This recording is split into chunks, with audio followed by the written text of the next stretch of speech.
Hey guys, welcome back to my channel. I am Danielle, aka Stitcherista, here on YouTube, and today is Friday, January 14th, and I'm hissing today. Yeah.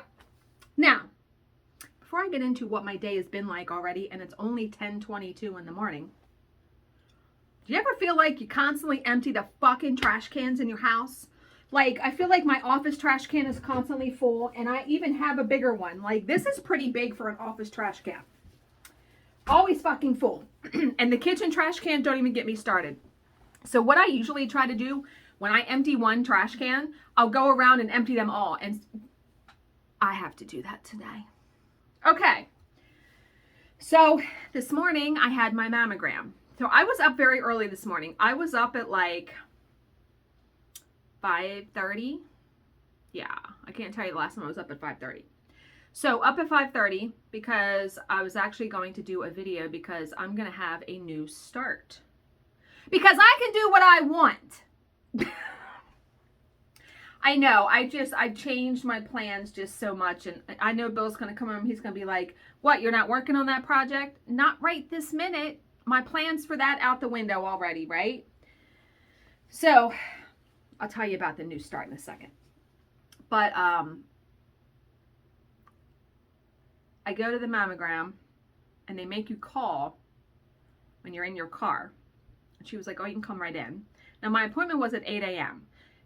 The whole purpose of me getting up at 5:30 was so I could get myself ready, but I wanted to be able to have a cup of coffee. I wanted to get done like the banking, the laundry, making tea, all that stuff, because when I came home, I didn't want to have to do any of that, because my plan today was to do like 3 videos, or at least to make the videos.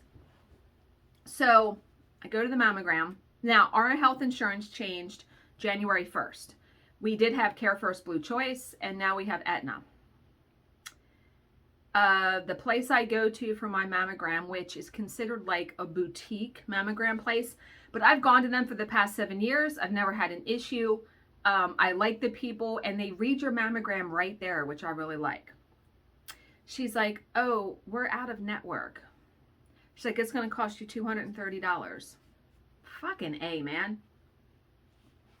I'm like, well, I'm here. I'm going to have to pay it. Okay. So I go back, and not that you need to know this, but apparently I have dense breast tissue, which makes it harder for them to see everything. So most of the time I have to get more images done. And I did. I had to get extra images done.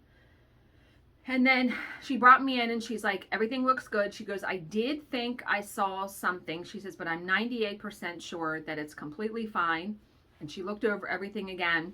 She said, but we're going to have you come back in 6 months to do that area, more images. Okay.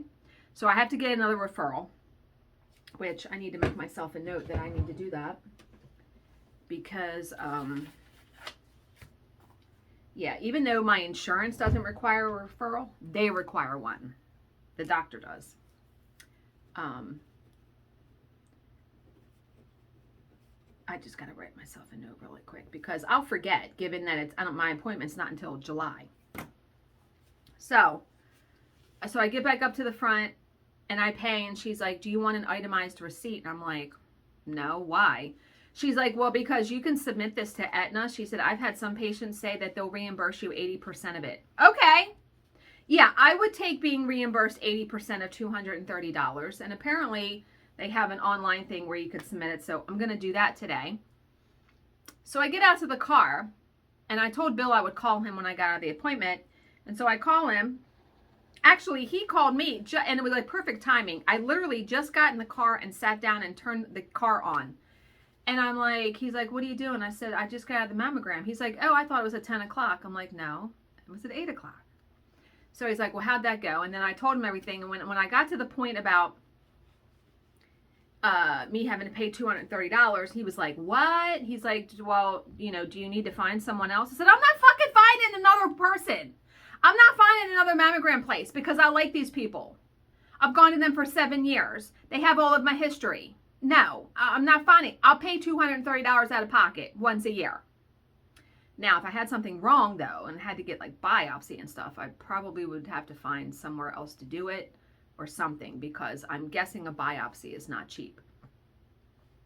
But I was just like, no, I'm not finding somebody else. And I understand why the county fucking changed insurance companies because of cost. I've never had to pay for a mammogram. No. And Bill and I have been married for 8 years. This year is going to be 9 years in September. Yeah. So my plan after leaving there. Now, I'm on the way there. Now, mind you, yesterday after Jill and I just talked about and said, okay, we're not going to meet Monday. I'm like, you know what? I'm going to mail your Christmas gifts. Bill brought me a box home. I couldn't fit everything in one box, but I had another Amazon box. So I did 2 boxes. It cost me $30 in shipping. Well worth it. So I said, okay, I'll put the boxes out this morning. Of course, I leave and I forget to do that. And I'm halfway to the doctor and I'm like, fuck me. Like, I can't turn around now because I would have been late to my appointment. So I said, well, I hope I can just get home in time, because they say the window of UPS picking them up from your doorstep is 9 a.m. to 7 p.m. Excuse me. So I leave there. Now, my plan was to go to Chick-fil-A and get breakfast, go to Starbucks and get a cappuccino, which I was able to do that, and go to Michael's because I wanted to get a Q-snap, which a lot of people have a problem with, like, their brand of Q-snaps. I never have. I wanted to get a Q-snap and get some vellum scrapbook paper and get some ribbon, because those factor into 2 videos that I want to do for you guys. And I actually want to try to film them today, given that I was going to have time. Like, I got all my shit done really early. So I go to Starbucks first because Michael's doesn't open until 9 and it's like 8:50. Okay. So by the time I get through Starbucks with my large cappuccino, and I had $10 left on my Starbucks app, so that was convenient, Michael's was open. That Michael's sucks ass, let me tell you. They had 0 what I needed. Nothing. And their cross-stitch section is abysmal. So I'm like, all right, I'm going to go to Hobby Lobby, because Hobby Lobby is in the same, it's literally 5 minutes down the road, and it's in the same plaza as Chick-fil-A. And I said, well, I'll just go to Chick-fil-A right after there and then head home. Well, I go in Hobby Lobby and they had everything. Oh, I'm going to show you. Let me show you what I got. So they have all their Valentine stuff out. And so I got a bag of Valentine blow pops. I love this. I love those. And they were just like on an end cap. So that's the only reason I bought that. And I actually did really well. I was in and out of the store in like 5 minutes. Their brand of Q-snap is called Artiste. They say it's a lap frame. Yeah, 11 by 11. And then I got some craft ribbon, which I don't understand. I wanted to get ribbon that was like in a pack and I couldn't find it.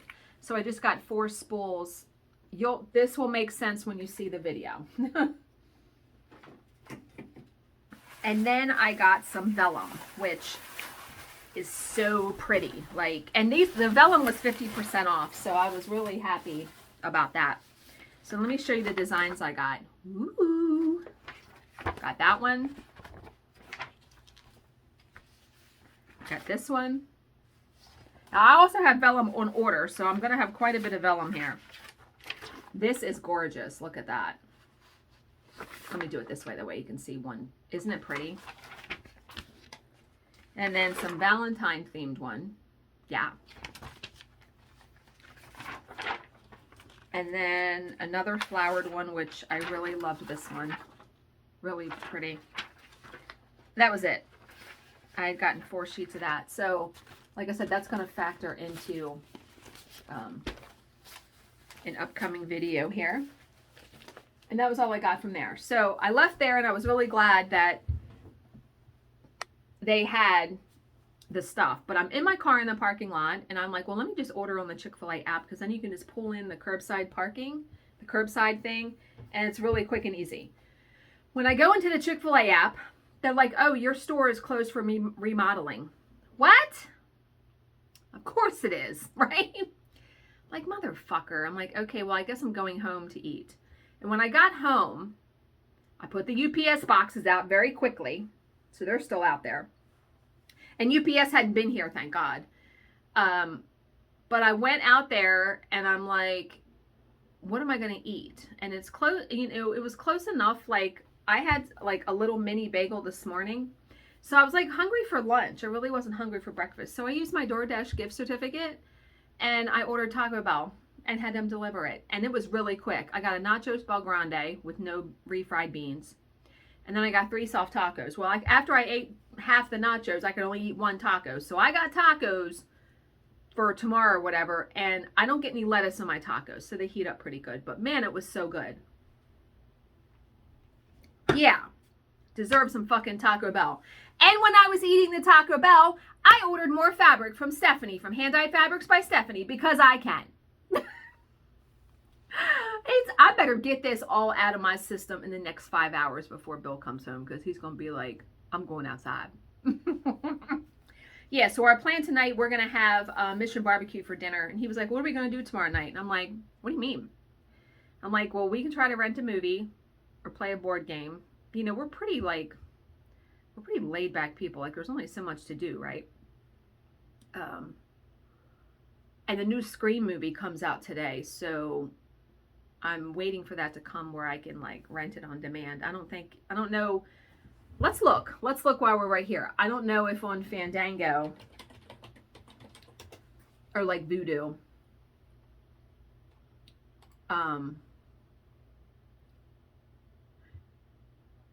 Okay, so here's what it says. 25 years. It's 25 years since the first movie. I saw the first movie with co-workers when I worked at the law firm. Yeah. 25 years after a streak of brutal murders shocked the quiet town of Woodsboro, a new killer has donned the ghost face mask and begins targeting a group of teenagers to resurrect secrets from the town's deadly past. So I'm really curious. Like, all of the Scream movies to me made sense. And the fourth one I really, really liked. So I hope this one is not stupid. I wish it was on demand. Yeah, it's not on demand. I wish it was, though, because I would pay $20 to watch it at home. Let me see. I'm trying to click on. I went to Voodoo just to see if it's. No. Let me search for Scream.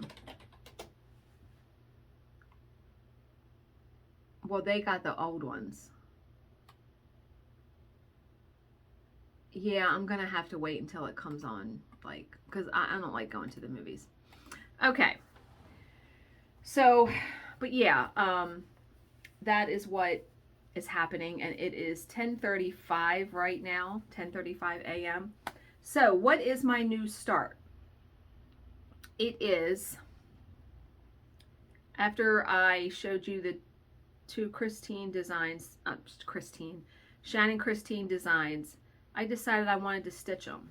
Now, I was initially going to stitch them on perforated paper, and then I kind of nixed that. So the first one, I'm going to stitch this one. It's called Love is in the Air. Isn't it so pretty? Now, I converted it to Sulky. Yep, so I'm going to do a separate little video explaining how I did that. The video won't be very long, but yeah, isn't it so cute? I love her aesthetic for stuff like this. And in those balloons up there, the white dots are French knots. I'm going to use beads.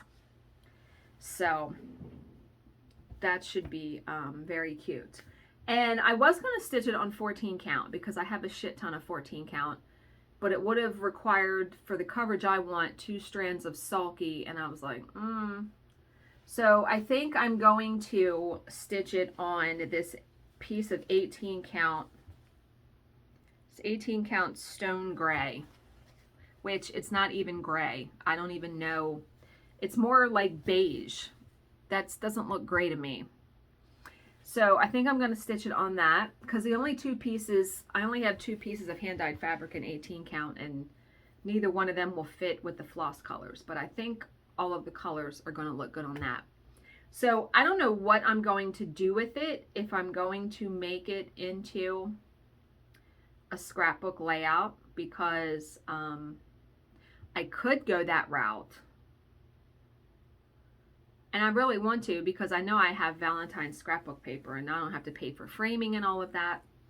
We'll have to see. I mean, it's going to be small. Let's see what the stitch count.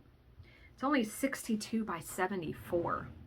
Let's get out the trusty dusty. This was my grandfather's calculator that he used. My mom let me have it when we were cleaning out the house. Yeah, it's going to be 3.5. 3.5 by 4. So that's really small. That's really small. Should I stitch it on 14 count? I'm debating now because, God, 3.5. Where's my tape measure?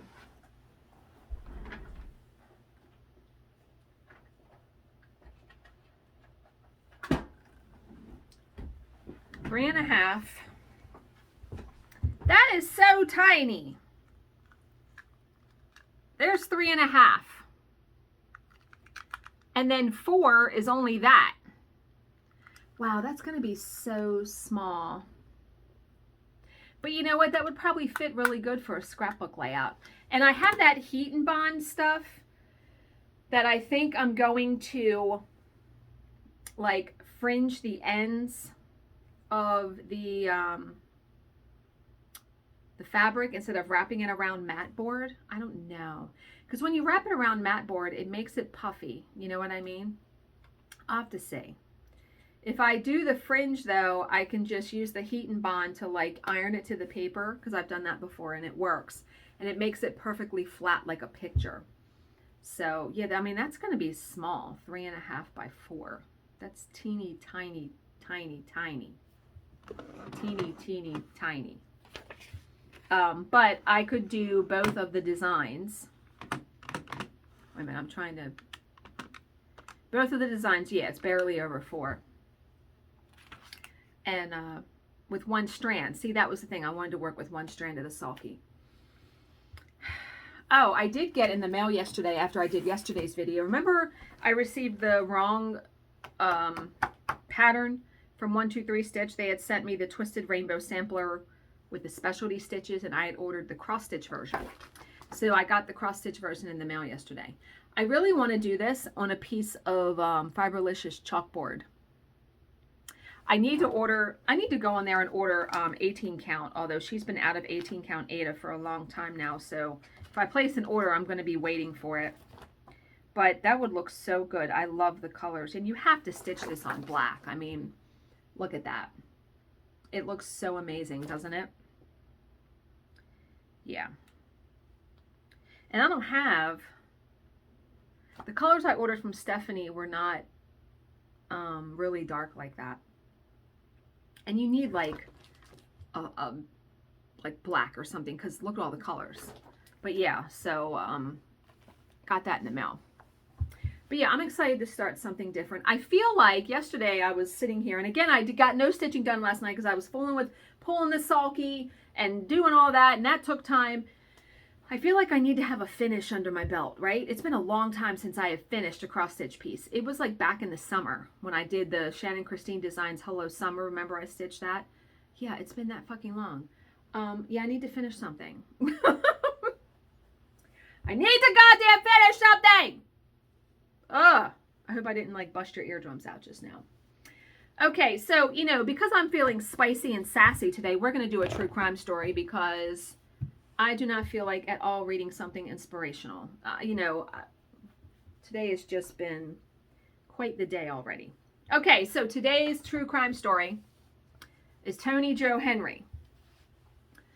Annie Beatrice McQuiston, Jesus Christ, that name, was born under a bad sign, entering the world in Shreveport, Louisiana on January 3rd, 1916. Ooh, so we got an old one, and I need to put on some lip balm. I really like this YSL. It's like lipstick lip balm. It's really nice. Okay, so see how it's like lipstick? It's really nice. And it smells good. Okay. She was born on January 3rd, 1916. Annie was the third of 5 children, but Annie was quite unlike her siblings. Whereas they were obedient, diligent, and serious about their studies, Annie grew to be a strong-willed child, always testing boundaries. And her behavior became even more uncontrollable when her mother died of tuberculosis in 1922, when Annie was just 6. She would maintain a fractious relationship with her father until age 13, when she quit school and found work in a factory. Oh my.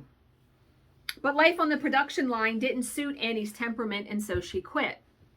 Already a petite, dark-haired beauty by this time, she decided to trade on her looks and drifted into prostitution. Okay then! She also adopted a new name, Toni Jo, and picked up an assortment of bad habits: smoking, drinking, doing drugs. Fabulous. During this time, she also accrued a number of arrests, including an assault rap for beating up one of her customers. That might well have earned her jail time, but Toni Jo was adept at manipulating men, and the judge was no exception. He gave her a pass on account of her age. In 1939, Toni Jo was working at a Shreveport brothel, when a man named Claude Cowboy Henry came calling. Cowboy was a down-on-his-luck prize fighter, currently on parole while awaiting trial in Texas on a murder rap. Like, Jesus fucking Christ, what is it with these people? The out-of-work boxer had beaten a former San Antonio police officer to death in a bar fight. Always one to be drawn to dangerous men, Toni Jo felt an instant attraction, and the feeling was mutual. When Cowboy hit the road again, Toni Jo went with him. They were married on November 25th, 1939, and honeymoon in Southern California. Cowboy then got to work weaning Toni Jo off her cocaine habit, so he was doing something good for her. So in that respect, at least, he was good for her. But marital bliss would not last long. Cowboy soon received a telegram ordering him to appear in court in Texas on the murder charge. Toni Jo begged him to skip out on his bail and go on the run with her, but Cowboy was confident that he could beat the rap with a self-defense plea. He was wrong. In January 1940, he was sentenced to 50 years in the Texas State Penitentiary at Huntsville. On hearing the sentence, Toni Jo was outraged. She was on her feet in an instant, shrieking across the courtroom, "I'll get you out, Cowboy, don't worry." To those present, these might have sounded like empty words. Then again, most of them had never known a woman like Toni Jo Henry. So back in Shreveport, Toni Jo immediately started sounding out criminal types, talking through her plans for springing Cowboy out of jail. Oy. Most of them told her that it was hopeless, but Toni Jo was undeterred. After moving to Beaumont, Texas to be near her beloved, she teamed up with a young man named Harold Burks, known to all as Arky.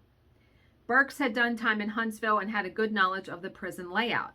He was confident that they could get Cowboy out, but told Toni Jo that they would need money to bribe guards and prison officials.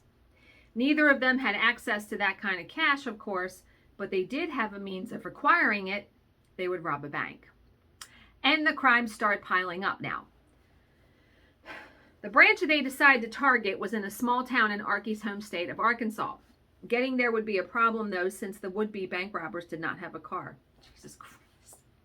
On February 14th, 1940, they hit the road, hitching rides and reaching Orange, Texas as evening fell.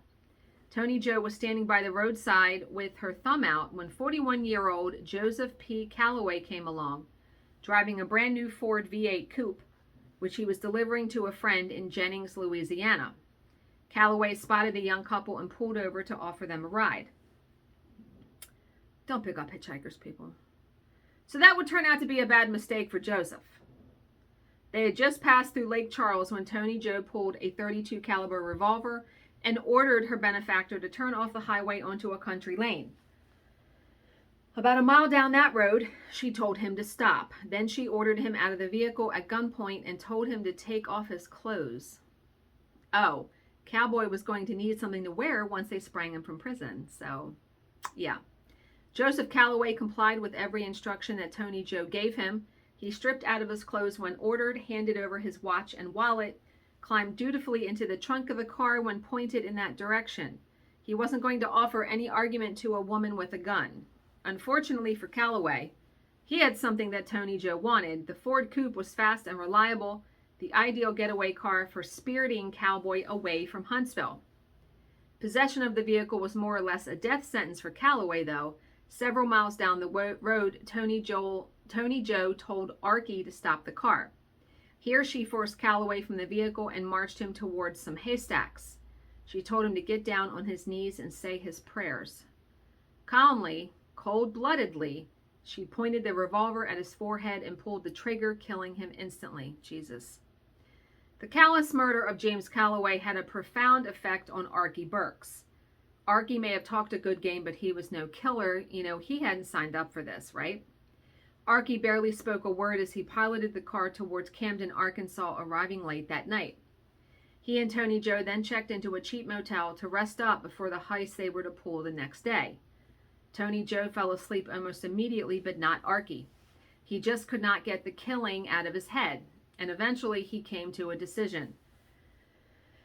He wanted no further part of Toni Jo's plan. Gathering up his things, he snuck out in the middle of the night, driving away in the Ford and abandoning his partner. Oh my God, she's gonna fucking lose her shit in the morning. Toni Jo woke the next morning to find herself left high and dry. With little other option, she bought a bus ticket for Shreveport using the money she had stolen from James Calloway. Back on home soil, she went to visit her aunt and said that she needed somewhere to lay low for a while. The aunt, of course, said yes. But she was troubled. Ooh, I need more coffee. But she was troubled by Toni Jo's situation. Her niece was usually a bubbly, outgoing person, and now she was pensive and withdrawn. Clearly, she was in some kind of trouble. So determined to get to the bottom of it, the aunt turned to an old friend of hers, a police sergeant named Dave Walker. Walker agreed to talk to Toni Jo, and he was unprepared for the story she had to tell. I bet he was. Toni Jo, for whatever reason, had decided to come clean. She confessed to everything: the plot to spring Cowboy from prison, the planned bank robbery, the killing of James Calloway. The police officer was initially disinclined to believe the story, but a call to his colleagues in Lake Charles soon provided the proof.